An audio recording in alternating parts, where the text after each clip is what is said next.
Illinois Stories is brought to you by the Corporation for Public Broadcasting, Illinois Arts Council Agency, and by the support of viewers like you.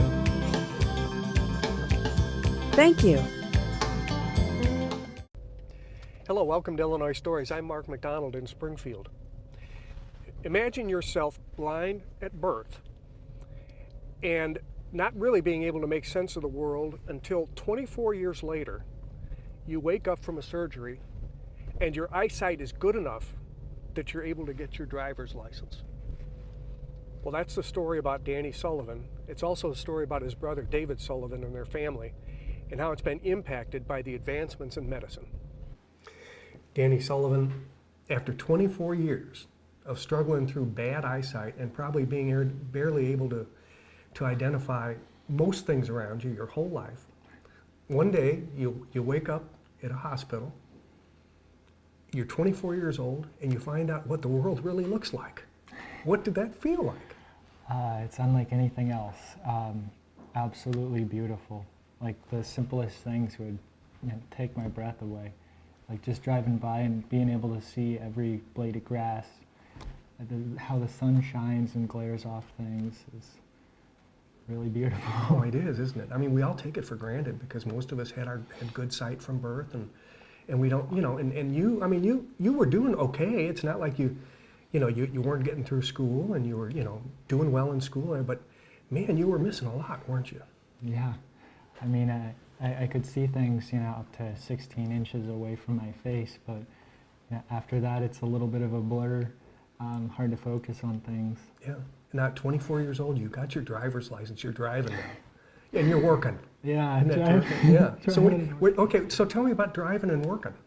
Oh, well, I had been walking to work, and now I'm able to drive, and it's terrific. Mm-hmm. And working, I wasn't able to really work before because all I could see was 16 inches ahead of my face. So right. It's nice to have a job and a car. Yeah. And you don't, I mean, you didn't have a work history, so getting a job isn't all that easy, but you got one, didn't you? Yeah. Where do you work? I work at Taco Bell on 6th Street in Springfield. Yeah. Making those tacos. Yeah. Hey, listen, that's absolutely wonderful. And you're in a space where you can identify everything, and you're probably very useful to them. That's great.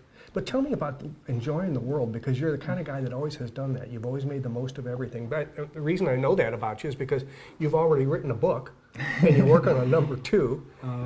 And this was probably written when you had bad eyesight, wasn't it? Yeah, bad eyesight. Plenty of time. Yeah. So there's that. There's a bonus to having some bad eyesight. Tell me about just a little about the book. It's about a man's search for his family after this apocalyptic scenario happens, and he travels this wasteland to try and find his family after they've been taken. Does it work out okay in the end? Yes. It does? Okay, it's sort of like your story. Huh? Yeah. You and your brother David both were born with bad eyesight. Yes. His was not as severe as yours, and we're gonna meet him in this program too. But his was not as severe as yours. But you both had struggles all your lives, and you helped each other, didn't you? Absolutely. Yeah. I saw colors better than he did, and so he had the better eyesight. So we made a good team together. Like he's able to identify things. I'm able to kind of tell what color they are. Yeah. So. Yeah. And he's 2 years older than you are. Yeah.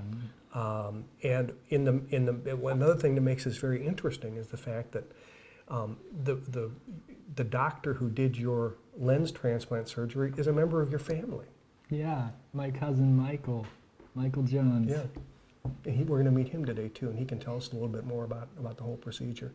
Boil this down a little bit for us. You go through all these years of struggling, and you had a condition called Nystagmus. Correct me if I'm wrong. Yeah, Nystagmus. But your eyes, you couldn't focus because they were jumping around all the time. Is that right? The way? Yeah, it's like my eyes are on the plane, and my plane shakes around like this, and so it makes it very hard to focus on things and basically to see normally.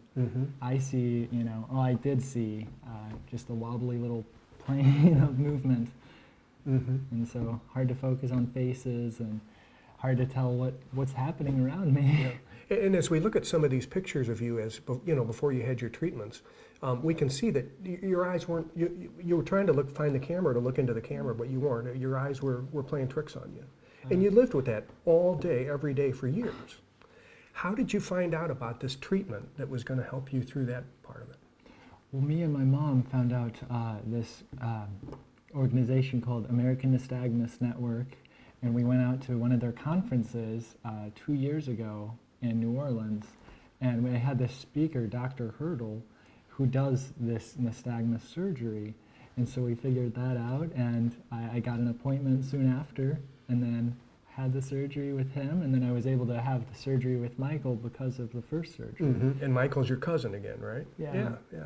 Okay, so really, you and your mom did the homework on this. It wasn't like there was a well-known way to refer you where you needed to go, or otherwise you would have been referred there. You had to find out about it on your own. Right.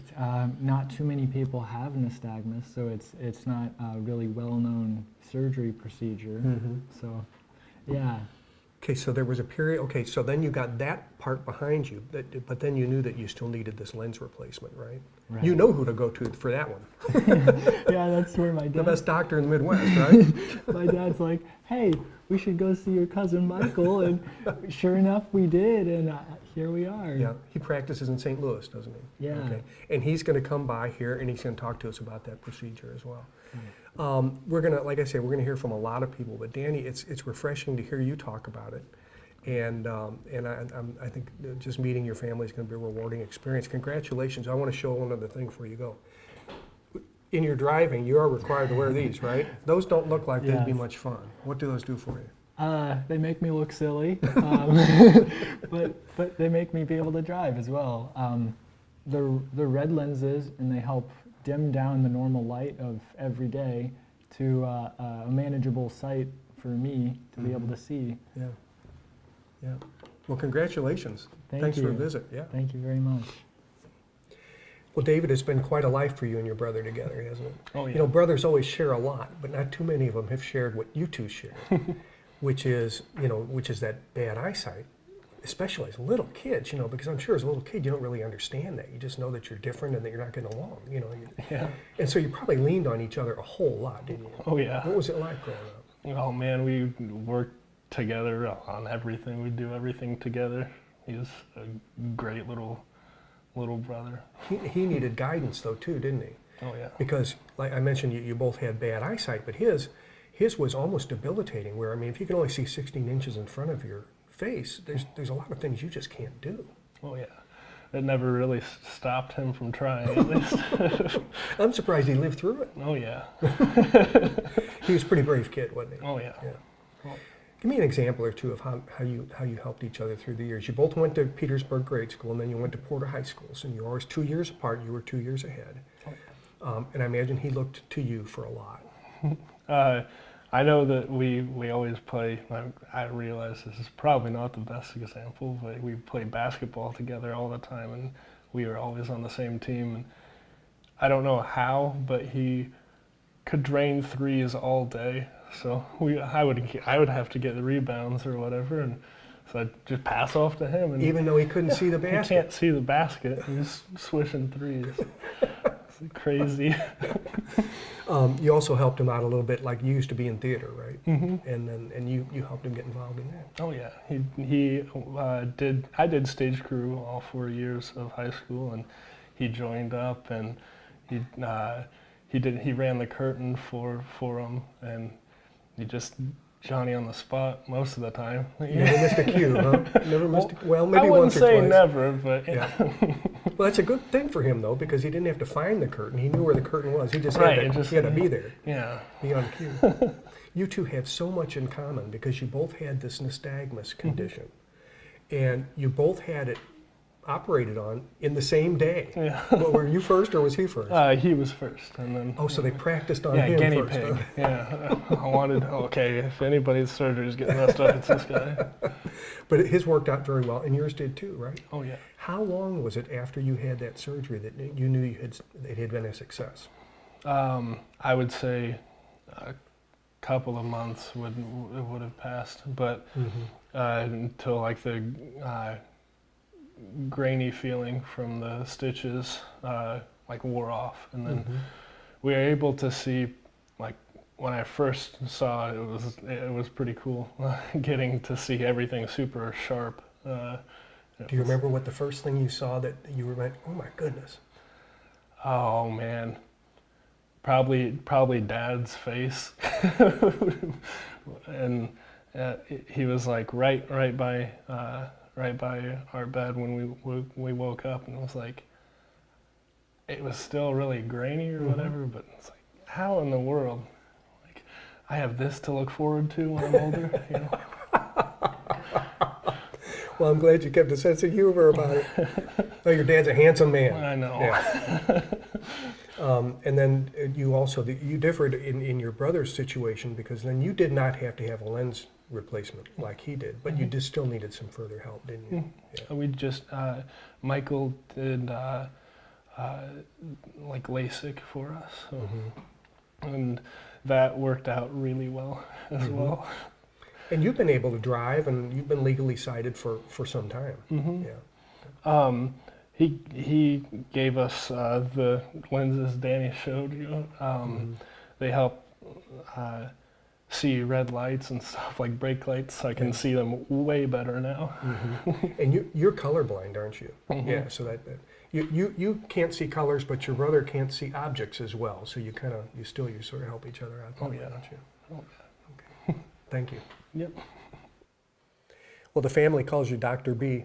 You've been treating, the boys, they're men now. Yes. Since they were boys. Yes. And very familiar with this condition called Nystagmus, which is extremely rare, especially for two in the same family, right? Correct, yes. How rare? I wish I could quote you some numbers, but I don't. I've been practicing 35 years, and I've never seen a case where there's two members in the same family that have it. So that's rare. And I've probably seen 150,000 patients in my lifetime, so that's a pretty small number. Pretty good field, good field there. What's it like? I know that's a bad question because you can't know what it's like, but what does it do to a patient? What does it cause a patient to experience? Well, what happens is because your eyes are constantly scanning, they don't set on a point, so you're essentially you're getting a partial view of what you're looking at because it's moving so fast that you're only getting a glimpse of what's in front of you. And as a result, it decreases your visual acuity. Since the macula is where we get our sharpest vision from, it's being scanned back and forth. It's similar to trying to move your head back and forth in a very quick fashion with glasses on. And in their case, they never really got a sharp focus because eyes were constantly moving. It's like probably a closer analogy would be with trying to walk on a railroad rail while you're dancing back and forth. Okay, it's that essentially, that motion that prevents you from zeroing in on what you want to see. Yeah, it makes me think that you'd be sick all the time. I mean, just trying to make sense. No, because of what's going they've had it since birth, so they adapt to it over their lifetime. And if we tried to simulate it, yes, we would get sick to our stomach, but not for individuals that were born with it. Yeah. They had this procedure done on the same day in Ohio, and you were aware that they had chosen to do this, and they went ahead to do it. What was your response when you found out that they had come out of the procedure? Danny called me one day and said, Dr. B, I had this procedure done, and he told me about it. I said, wow, I was just amazed. And then he came and saw me, and then I saw what the results were because his vision was dramatically better. And he mentioned he had cataract surgery, or lens extraction surgery, excuse me, to correct all. He had a huge lens prescription. You get in those levels with the amount of stigmatism he had, that's also more on the unusual side. That's not very commonplace. Whereas brother had a much lower prescription, but nonetheless, that's part of the reason why he didn't have to have a clear lens extraction. He had LASIK instead. The biggest point was getting their eyes to stop moving. And that procedure, when that was accomplished, their vision started to improve. The only difference was nearsighted people with glasses on, the images are little because just the function of the optics.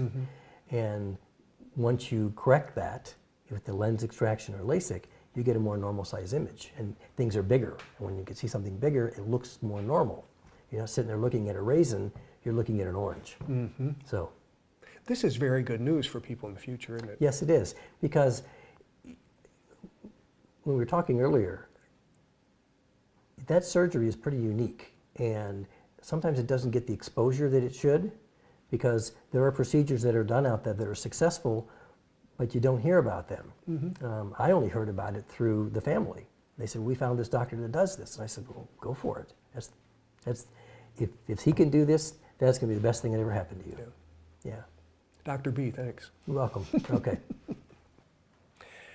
Dr. Michael Jones, as a member of the family, you watched these young boys become men and go through all these decades of problems, trying to adjust to this disability that they were born with. It must have felt fantastic to be able to, as a cousin, to be able to go in there and be able to make them see again. It just must have been wonderful. I mean, it was, but as a testament to them, as they were growing up, I didn't even realize how bad their vision was until I actually got to see them as a physician 20 years after I'd already left town. I knew they had eye problems. I thought maybe they had a pretty bad prescription, but they were able to actually mask their disability. They were very productive. You really could not tell. One of them swishing 3-pointers and he can't even see. So I truly did not understand the depth of their disability until I saw them as a physician. And when I saw them, I believe I saw Danny first. When I saw him, I could not believe what he had. I mean, a rare condition, a rod cone dystrophy, which means the cells in his retina just never developed like yours or mine. And the amount of vision loss he had experienced, I had no idea. By the time I got to him as a physician, he'd already had probably the most important surgery, which was trying to get rid of his nystagmus, or the shaking of his eyes. So once they were able to settle his eyes down, then it was just a matter of correcting the prescription that was in his eyes. So when we think about vision correction, we think about LASIK. That's what most people have heard about. Well, Danny's eyes were so bad he did not qualify for traditional LASIK. His prescription was too great for our laser to treat. So I actually had to put a lens implant inside his eye. Now David's prescription wasn't quite as bad, so I was able to just do traditional LASIK on him. But I really didn't understand the depth of their vision loss until I saw him as a doctor many years later. I guess Danny's, as you mentioned, it was his prescription was so bad that you needed to do a lens replacement. Will that be a permanent fix for him? Yeah, he is permanently fixed, so he'll never have to have any other procedure done on his eyes. Now David had LASIK, which is a great procedure, especially when you're as young as he is. But when he gets into his 50s or 60s, he'll have to have the same sort of lens replacement, cataract surgery, that Danny had. So David will need additional surgery as he's going to be looking for you again. Will you still be practicing by then? I'm hopefully going to be well retired by then. Hopefully. It must have felt good to be able to help your cousins. It was great. Once again, I did not understand how bad their vision loss was, and their condition is so rare. I actually had to read up on it after they left. I pretended like I knew what it was, and then I had to look it up when they left. But that's how rare it is, what they have. And put feelers out to some of my friends that were doing research in retina to kind of remind me what are some things we can do. And one of the things that's just pretty simple is you can't just bring them in and check their vision. You've got to sit them in a dark room and let them adapt to the dark. In fact, with Danny, I believe, we can't even use a lighted eye chart. You know, you go to the eye doctor and there's just a light. He can't, it doesn't mean he can't see, but he can't see when there's a backlight to it. So we had to figure out ways to actually check their vision, which I don't think had been checked before. But it's very gratifying when we finally got him to be able to read the level for driving, Danny especially, because he had not driven before. And I'll never forget when his dad, Jamie, and I were in the room, and I thought the exam was done, and we stopped everything. And then Danny looked at the chart and he said, DAOFN or whatever the line was, and it was the 2040 line, and we all looked at each other, couldn't believe it. And giving each other a high five, and I said, well, that's all you need. That's good enough to drive. Pretty exciting moment for sure. No kidding. Thanks, doctor. Yeah, thank you. It was great. Sherry Stahl, I complain about having to wear these because I'm of a certain age now and I need a little help, but as much as I complain, I can't imagine what it must have been like for those boys and other youngsters who are sight impaired to be able to try to get through school, to get through every day with all the hurdles that they have placed in front of them. And you see them in school every day. You helped these boys through the earlier and even the high school years, did you not?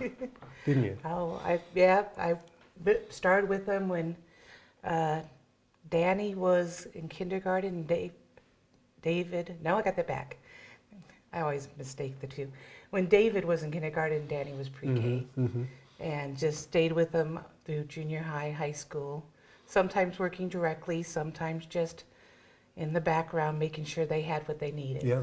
And they did okay in school, didn't they? Yeah, they did. You know, they worked hard. That was the thing, is you know, they were able to put forth extra effort to maintain those grades.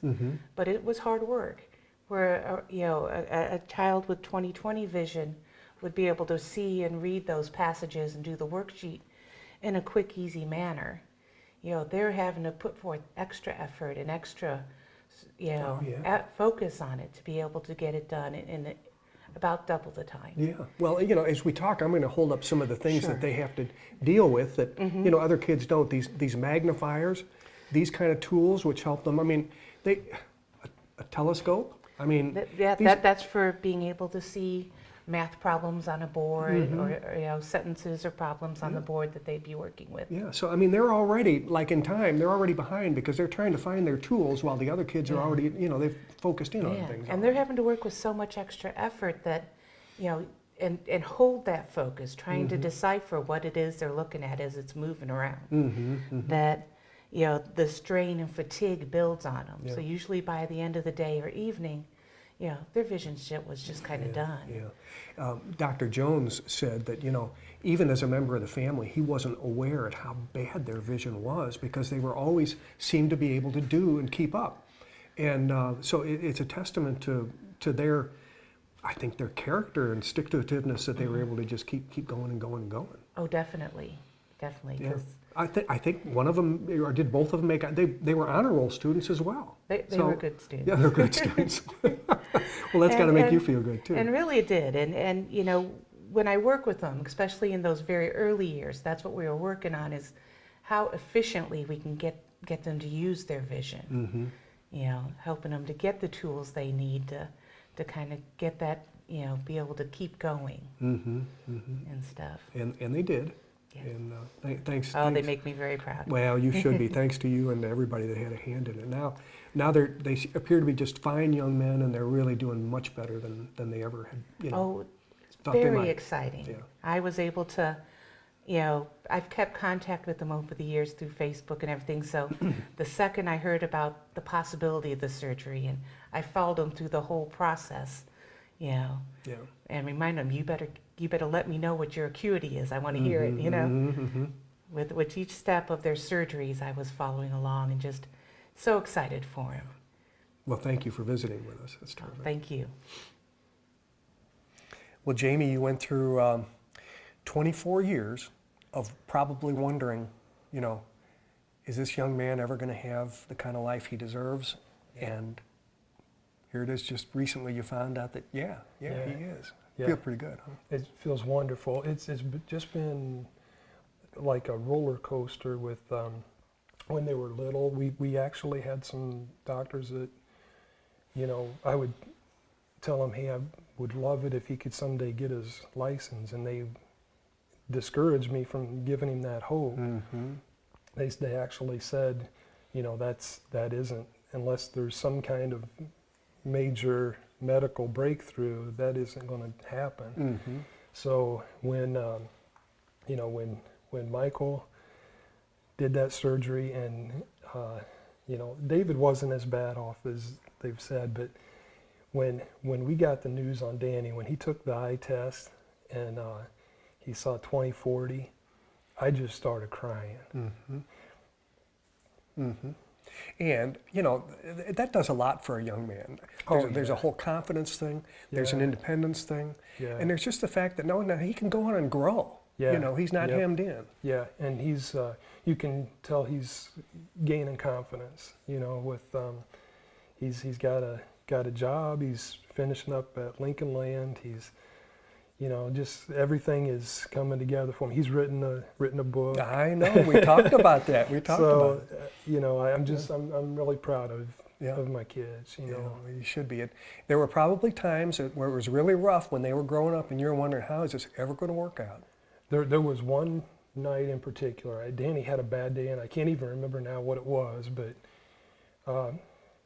never complained about any of this stuff. And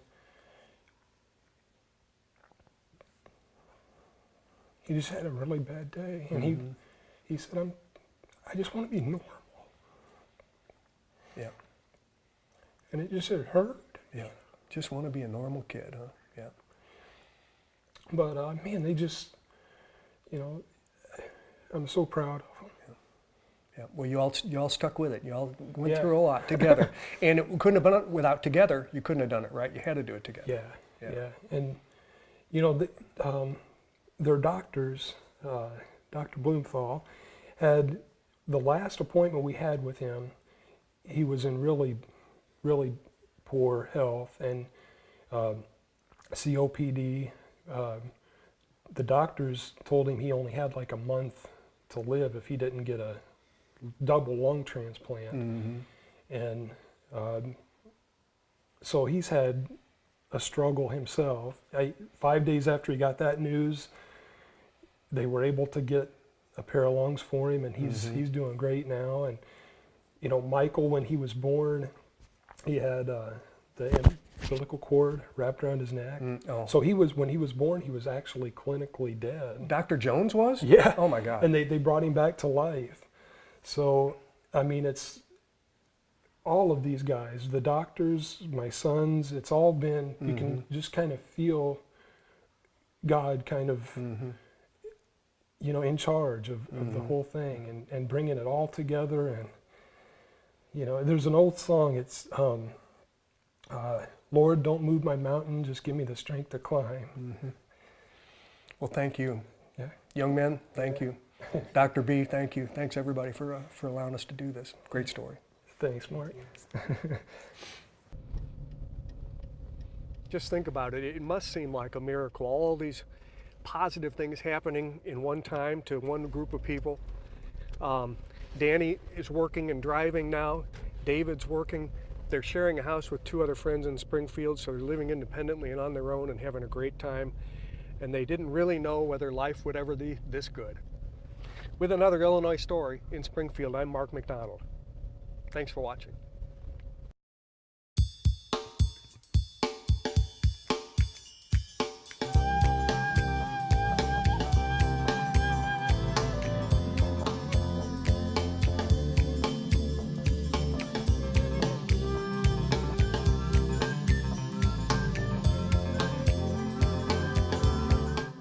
Illinois Stories is brought to you by the Corporation for Public Broadcasting, Illinois Arts Council Agency, and by the support of viewers like you. Thank you.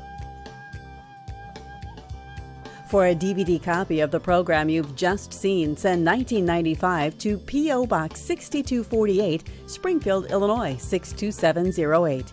Be sure to include the program name, subject, and when the program aired.